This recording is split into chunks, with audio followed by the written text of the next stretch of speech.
to share a couple of fun facts with you. So 3 facts about Detroit that I want you to take away this week.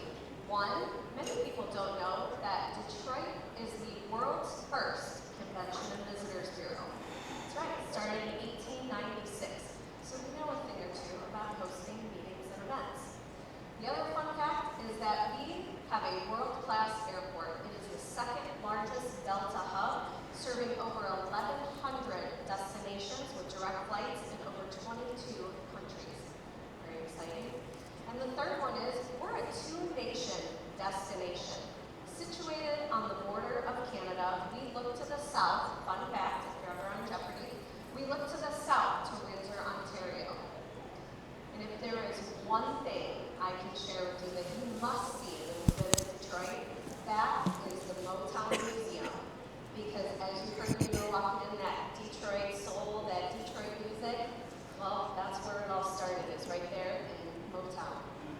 And then 3 things that I want you to take away from this week, and that is Detroit is ready.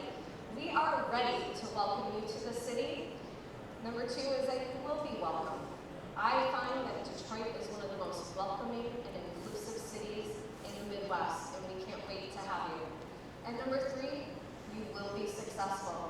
And that is because we have amazing people in our community who have been in our city, championing our spirit, and welcoming guests like you since 1896. Speaking of success, it is my pleasure to welcome to the stage Rashmi Airan, CEO of Ethics Integrated LLC. Rashmi is a former attorney and Wall Street investment banker, a serial entrepreneur, a law school professor, professionally trained vocalist, and a globally recognized transformation expert. She is a mother of 2 college kids and lives in Miami, Florida. Please welcome Rashmi. Thank you. Well, so I'm coming to you with some 305 vibe. Thank you so much to MPI for having me. I'm so excited. I've actually been here since Wednesday. So I've had a chance to see Brittany and freestyle. I was at the President's Dinner last night, met many of you, had drinks with some of you. And what I know for sure is that our industry is thriving, and we're gonna still thrive. So I wanna start with the story of my grandfather. His name was Banarsi Das Saraf. He was a freedom fighter against the British during the Revolution. And as it turns out, on the day that my father was born in 1946, my Dadaji, my grandfather, was sitting in jail with Gandhi during the revolution. So I grew up with stories about my grandfather, who was a survivor. He was tenacious and he never gave up, no matter what. Of course, India gains its independence, but the country is in total chaos. The economy is in turmoil, and our family business, we were jewelers, was struggling. We didn't know from one day to the next if there'd be enough food to feed my dad's family, which was one of 12. So my dad gets this idea that he's gonna come to America to achieve the dream. He comes in 1967 with $8 in his pocket, goes back to India, marries my mom in 1970. Yes, it was an arranged marriage. They met, 3 days later they were married, a week later they were married. And they moved to America. My mom was 18. She leaves everything and everybody she knows to come to America with this simple belief that with hard work and education, they can make it, no matter how hard it is. Eventually, I'm born Rashmi, and Rashmi means the rays of the sunrise. And I'm born into this family legacy of courage, of justice, and of always, always trying no matter how hard it is, and never giving up. So one day, I'm 10, and I used to do this thing. I would argue with my dad, like no matter what. I would find anything to argue with him about. So we're in the car, and Dad looks over at me and he goes, you know, you should be an attorney because you're strong and you're confident, and then you can argue with whoever you want. So I look back at my dad and I'm like, okay, I'm gonna be an attorney. And that meant success for me was defined by being the best attorney I could be. So by all accounts, my parents make it. Remember, they came with $8. We ended up living in this home, arguably in the nicest neighborhood in Miami, Florida, on the ocean. My parents went from having an engineering consulting firm to real estate, and in 1989, they lost everything. The real estate market crashed. My parents had to file bankruptcy, and I watched my parents carry whatever they could into this rental home near my high school. And yes, my dad cried. But they did this really important thing. They told my sisters and I'm the oldest of three, the truth. And they gave us hope and never made us feel like we were going to struggle. They gave us faith, and they surrounded us with love. So, I'm a senior in high school at this point, and I decide, I've watched my parents struggle, I've heard about my grandparents struggling, I am never going to struggle. Like, I figured it out, I've got the plan. If I just go to the best schools, get the best grades, work really hard, make a lot of money, win the awards, I'm not going to struggle. I figured it out. Boy, was I wrong. So here's the thing. I've drawn from my grandparents' story and my parents' story and my own 25-year career in law, banking, insurance, academia, entrepreneurship to create the RISE processing. And I realized, by the way, that it's the RISE Awards for MPI, so clearly I was meant to be here. But you know, it's interesting because I didn't even realize that I was following this process my whole life until I finally put a name to it. And here's the thing, I thought I could avoid the struggle, but isn't it the universal truth that we will all struggle? And struggle looks differently for all of us. For some of us, it's change, fear, uncertainty, anxiety, or it's legal, marital, financial, medical, mental health. And the thing is we all go through struggle. Sometimes it's multiple things that we're juggling on one day. And the world tells us, rise above, keep going, move on. And I don't think that's the answer. Because if we just rise above, we're just escaping. And what I believe is we go through struggle in life to grow, to evolve, to become better versions of ourselves. The only way to grow, I believe, is by going and rising through it. So it's my job here today to help you think and feel differently, or maybe both. And what I know from spending 3 days with all of you is all of you can do this. We can all and have the ability and capability to rise through anything. Personally, in the events industry, in our communities, we can rise through it. So it's 2007. By this point, I went to UNC Chapel Hill. I graduated top of my class, yes, won all the awards. I went on to Wall Street and worked at Morgan Stanley as an investment banker. I then went to Columbia Law School, and yes, graduated top of my class. By way of California, I end up back in Miami practicing law. Eventually, I start my own law firm, and at this point, I have married a firefighter, I have 2 little children, and I am hustling. I'm going to every networking event. I'm missing dinner. My kids are asking me where I am. I'm selling my services at the gym. And I can tell you, I don't even remember when this picture was taken. Aren't they yummy? See, the thing is I was working so hard to get to the next goal, to make the next payroll, to get the client, to make the money for my children and my family, and yet I wasn't enjoying my family. Because I kept thinking I had to make it to the next thing.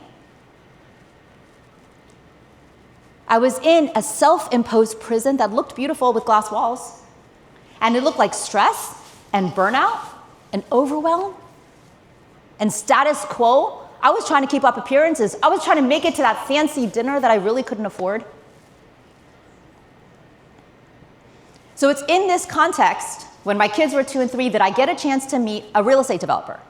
Now, we don't have enough time, so I'm not going to go through the details, but what I will tell you is this is right before the crash, right? So it's 2007 and 8. Y'all remember what real estate was like. Booming. South Florida was obviously no stranger to this. And I get this chance to meet a real estate developer, and I think to myself, oh my God, if I can get this one client, that means volume business, financial stability. more time with my kids. I was so hungry for the client. I went in, I didn't ask any questions, I just jumped in. And I will tell you and admit that my gut was screaming. My inner voice was telling me to ask questions, and I didn't. I just silenced what my moral compass was telling me, because I saw this client as the answer to my struggle. I did about 200 closings with this client between 2007 and 2008, and I stopped working with him in March 2009. And I merged my practice then with my dad's, who's also a lawyer. And we were doing litigation and foreclosure defense, and I'm representing now the big banks. And I grow our practice by 1,200%. In 2011, 4 years after I met this real estate developer, 2 FBI agents showed up at my office. Okay, have any of you ever had to deal with the FBI? One person. It's freaking scary. And the thing is nobody tells you that when the FBI knocks on your door, you can actually say, hey, can I come back with my attorney? And they're operating off that fear and intimidation. So I let these 2 agents into my room. I used to have this circular table by my desk, and they grilled me for 4 hours. And then they leave. And then 2 more years go by, and I receive a grand jury subpoena for documents. So I'm thinking I'm the records custodian, I'm the attorney, I have all the files. Of course they want my files, but they're not after me. Within 3 months, my attorney called me into his office, and he's the former US attorney for the Southern District of Florida, like a father figure to me. And he goes, Rashmi, you're a target. I didn't even know what that meant. Like, I'm a real estate lawyer, I'm not a criminal lawyer. And once he explained it to me, I started shaking uncontrollably. Because this was my whole life. This was everything I had worked so hard for, and all I could think about was, I'm disgracing my parents, my children, my community. I sit on a lot of boards in Miami. And my entire world imploded. And I worked really hard to try to not get indicted, but eventually in April 2014, I was indicted for 1 count of conspiracy to commit bank fraud and 24 counts of bank fraud. They took 24 of the closings, attached it to the complaint. And for a while, I kept trying. I was like, I'm gonna prove that I'm not guilty. Eventually, my attorney called me into his office. And he basically said, Rashmi, I know, and I've known him. This is now another attorney, David, who's been a friend of mine for like 20 years. His wife went to college with me. He and I taught at UM Law School together. He goes, Rashmi, I know you didn't walk into this planning a crime. But here's the thing, you knew enough. And as an attorney, you had a fiduciary duty to ask the questions that you didn't ask. And not doing something is still doing something wrong. And he looked at me and he goes, Rashmi, you're going to have a coming to Jesus moment. Which, by the way, is funny because he's Jewish and I'm Hindu. And I made the hardest decision I've ever had to make, which was to plead guilty to a federal crime. A couple weeks later, my Indian family, we decided that we were going to invite our Indian community. My parents are leaders in our community, and it was really important to us that we told them. So all these aunties and uncles come over, and I'm sitting on the couch. They've just eaten samosas, because that's what we do. And my dad was standing in the corner. My mom was here next to me. One of the uncles was here. And my dad tells everyone that I've been indicted, and I pled guilty. And he's crying. And I'm crying. And my mom is sitting here, hard as nails. She doesn't cry. And this uncle here says, Beti, which in Hindi means daughter, this is not happening to you, it's happening for you. And honestly, I didn't get it. Not then. But it was like a seed that got planted in the back of my head. And it took months for me to forgive myself. Like literally to look at myself in the mirror and say, I forgive you.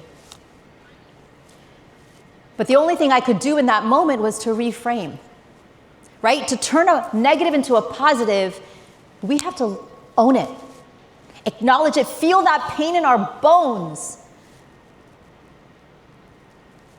And reframing means if there's something that we're scared about, or there's uncertainty in our community, in our environment, in our industries, instead of fretting over it and stressing over it, when we can reframe it and be like, okay, what can we do about it? Let's work together to figure it out. It takes a reframe.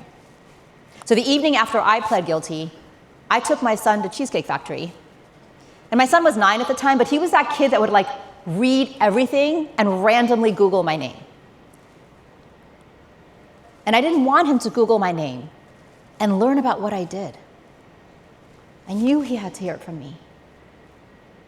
So we sat across from each other and I took his hands in mine.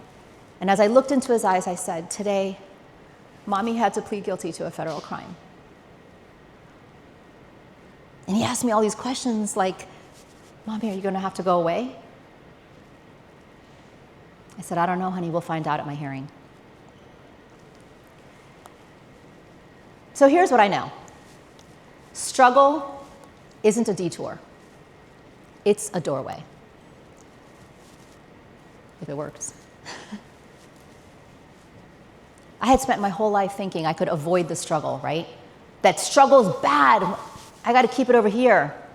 But what I know is that struggle, when we embrace it and then reframe it, is a doorway to something that we can't even know is available to us. It's an opportunity for us.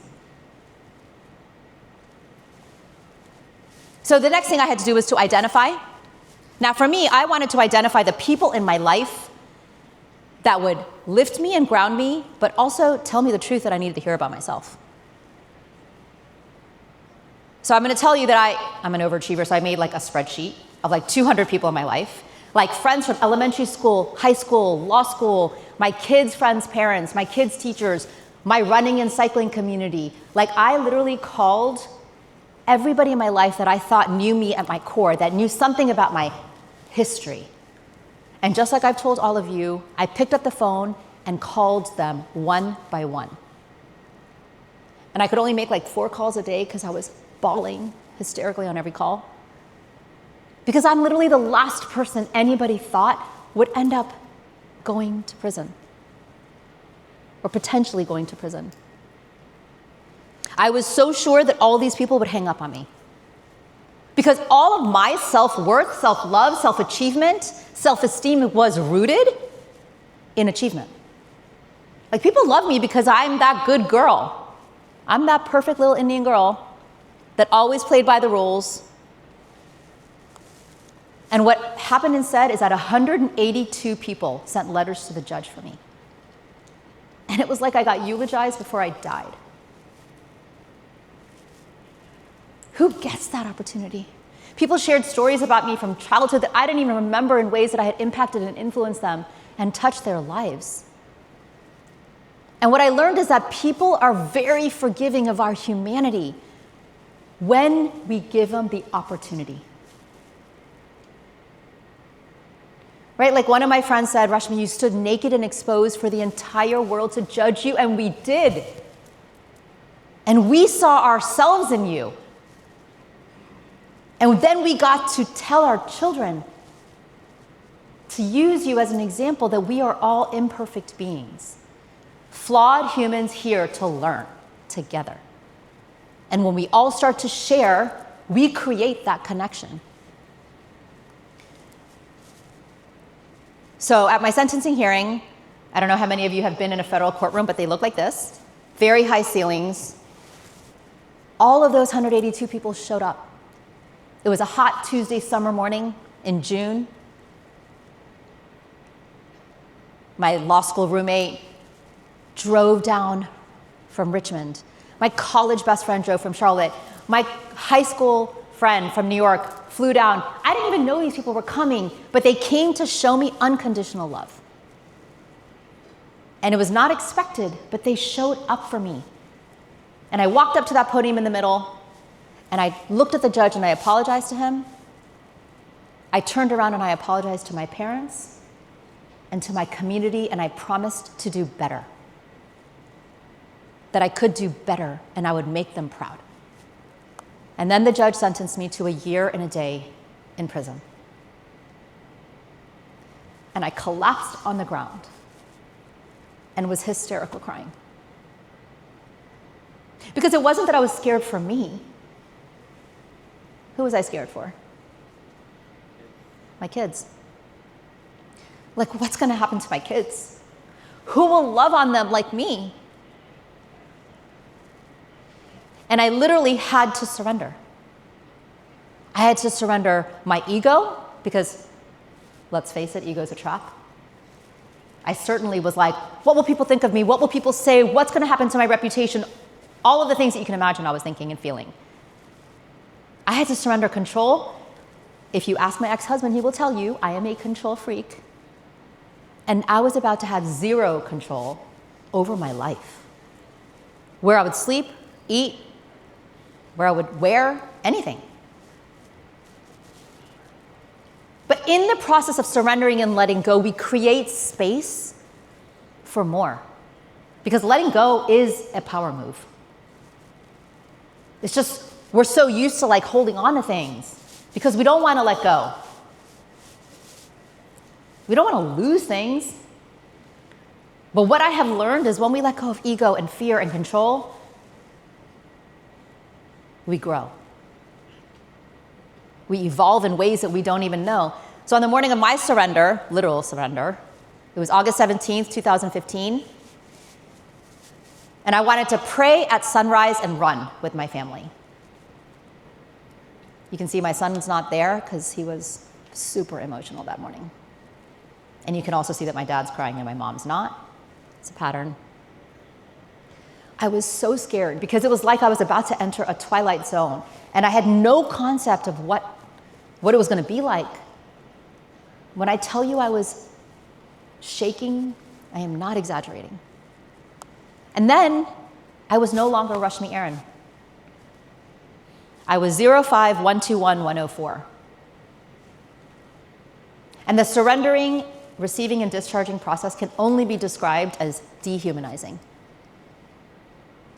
And all the things you can imagine is what I went through. Handcuffed, shackled, waist chained, paper clothing, strip searched, all of it. And I had to get out of my head and realize, this is not happening to me. This is happening for me.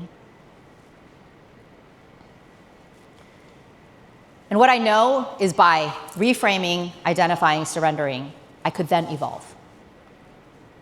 For me, evolution started in prison. My kids, who were 9 and 10 at the time, came to visit me several times. I was an hour north of Orlando at a place called Coleman. By the way, as you can see, orange is one of my brand colors. It is not because of Orange is the New Black. My prison color was safari green.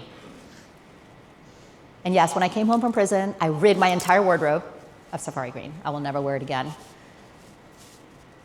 So when the kids would visit me, they would play board games with me.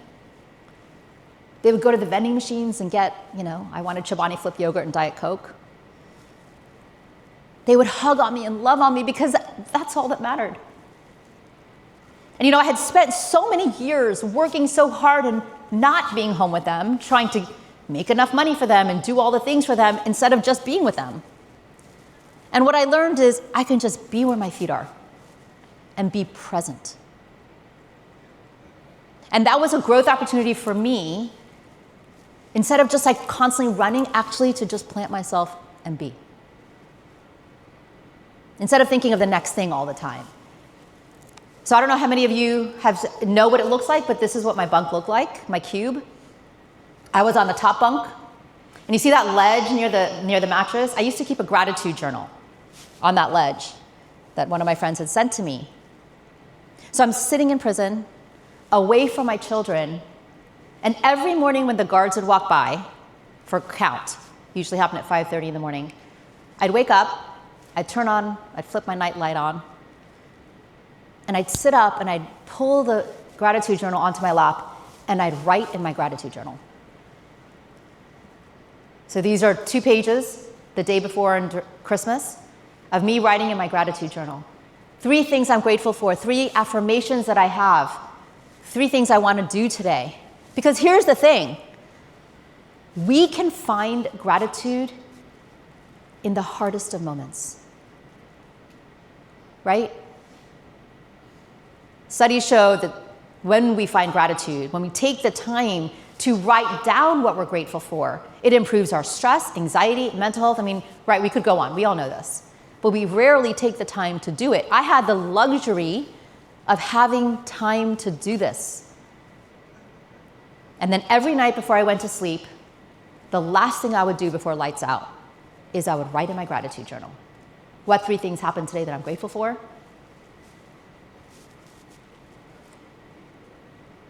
So I grew by finding gratitude in the hardest of moments. And finally, I found joy. I had spent so much of my life pushing and working and being stressed out all the time that I rarely allowed myself to have those joyful moments. And yes, they were there. But man, did I miss out on so much. Trying to be the good girl. So after about 5 months in federal prison, I was asked to testify in another case in Tampa. So there's no federal prison in Tampa, so I was told I was going to be housed in a county jail in Pasco County. Now, when you're in the federal system, you hear all the stories about how bad county jail is. So now I'm voluntarily choosing to go to county jail because my attorney says, if you testify in this other case, the prosecutor might let you out early. He'll file a motion. Maybe the judge will let you out. So I'm on my way to county jail, and as I'm on my way, what's going on in my head is, I don't belong there. Like, I've been in the federal system, but I don't belong with those county inmates. I'm an attorney, I'm educated, I come from a great family, I don't belong with them. I was passing judgment on these women.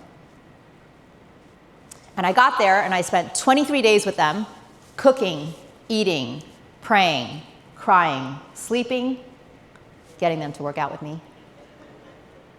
And I learned, how dare I pass judgment on them? Because but for the grace of God, there go I. Aren't we all just drops from the same ocean? Human beings, flawed, trying to figure it out in this uncertain world.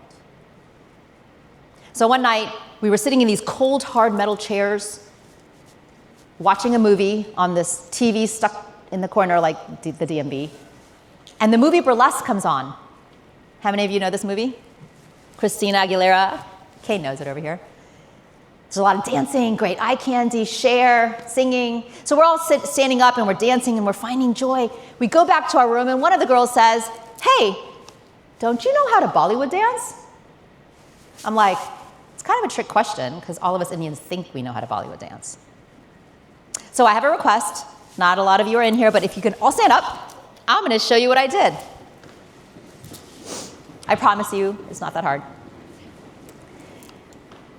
So she starts humming this song. You guys know the song, right? All right, this guy's into it. And this is what I said. I said, put your hands up like a goalpost. And then start shaking your shoulders up and down. You can put your hips into it. And then you open and close the light bulb. And I taught these women how to Bollywood dance and find joy in county jail, right? How often do we get the opportunity to sing and dance? Thank you for humoring me.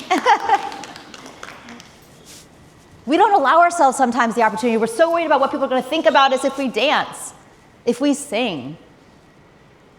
So I get back to federal prison after I testified. And I learned a lot of prison hacks. Okay, one of them was I learned how to make prison chocolate truffles. So you might ask, how do you learn to make chocolate truffles in prison? You might get somebody in that works in the kitchen to bring you cream and butter. And I might steal chocolate milk from the chow hall. And then I bought chocolate and fake Oreos from commissary. And I learned how to make chocolate truffles. And I knew the hearing for my motion to come home early was on a Friday. So on Thursday, I make all the chocolate truffles because I wanted to bring them to my kids. I lay them out under my bed. Friday morning comes along, and my attorney says, at 10 o'clock, call me because the hearing's at 9. And we'll know by then if you're coming home. So at 10, I go up. We used to have 4 payphones in the housing unit. So I pick up the payphone, plug in all these numbers to get out. My attorney gets on the phone, and the first thing he says is, "You're going home!" And the feeling of elation that came over me cannot be described.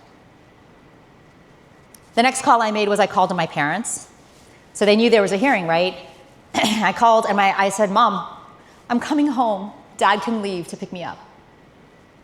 Because where I was 5 hours away from home. But it was Friday and the kids were leaving the next day to come visit me. So I said to my mom, "Don't tell the kids. I want to surprise them." So Dad came 5 hours later. I walked out and I ran into his arms. And as we drove home, all I could think about is, what's this reaction going to be from my kids? How will I make this for me? And when I walked in, this is the actual video of me surprising my children.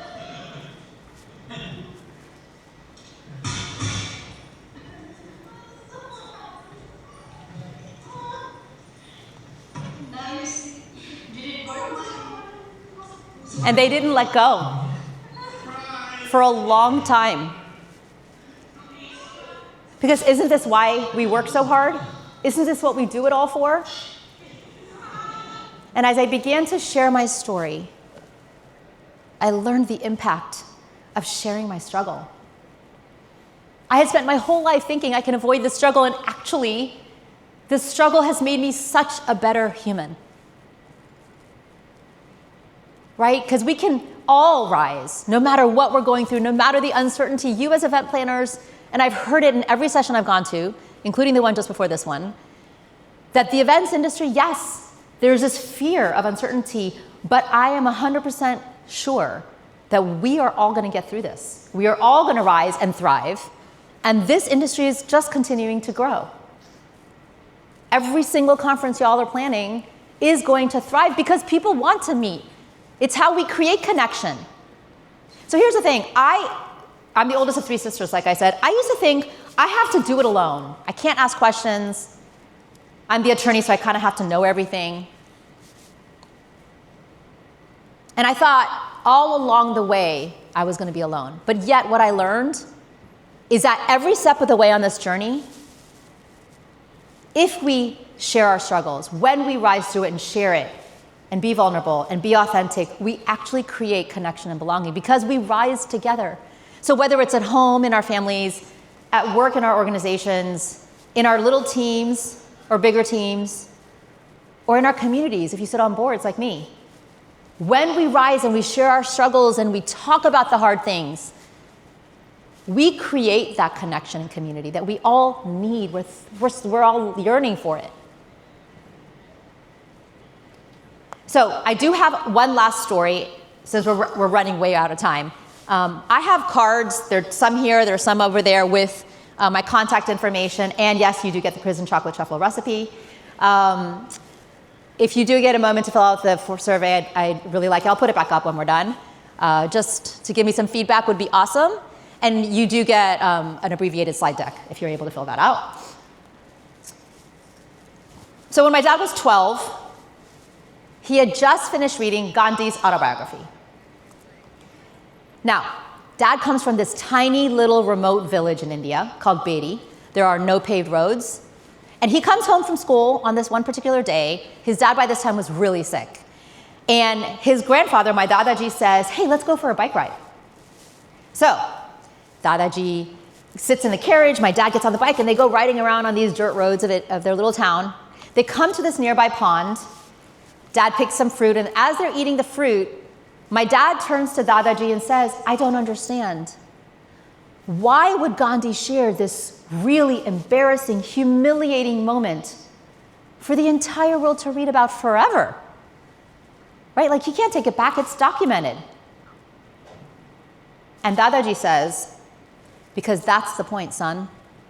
When you go through life's hard lessons, you have a responsibility to share it, so that others will never go through what you went through." I believe I'm my grandfather's legacy. I do what I do to hopefully touch and inspire people every day to learn from my experience. But what's your legacy going to be? What is one thing you can do today to contribute to your legacy? At home, in the events industry, in your organizations? Because we don't wait till we're gone to create our legacy. We start creating our legacy today. And I had to find my why by going through this really hard experience. And this is my why. What's yours? So what's my legacy going to be? Well, I hope when my kids are fighting a fight in a revolution, they think of my grandfather, their great-grandfather. And when my kids move to a new city or country and are scared, but do it anyways, I hope they think of my parents, their nana and nani.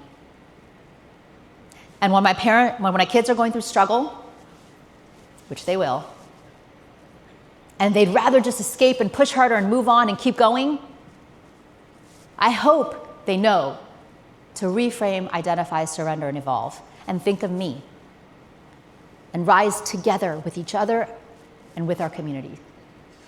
That's a legacy I can live with. Thank you so much. I'm Rashmi Airan. So I know I went over time, and I know it's lunch, so thank you so much for those of you that stayed. I am happy to answer any question. There's nothing off the table that you can't ask me. I think Courtney just has a couple of announcements. I'm happy, or I can stay after and answer.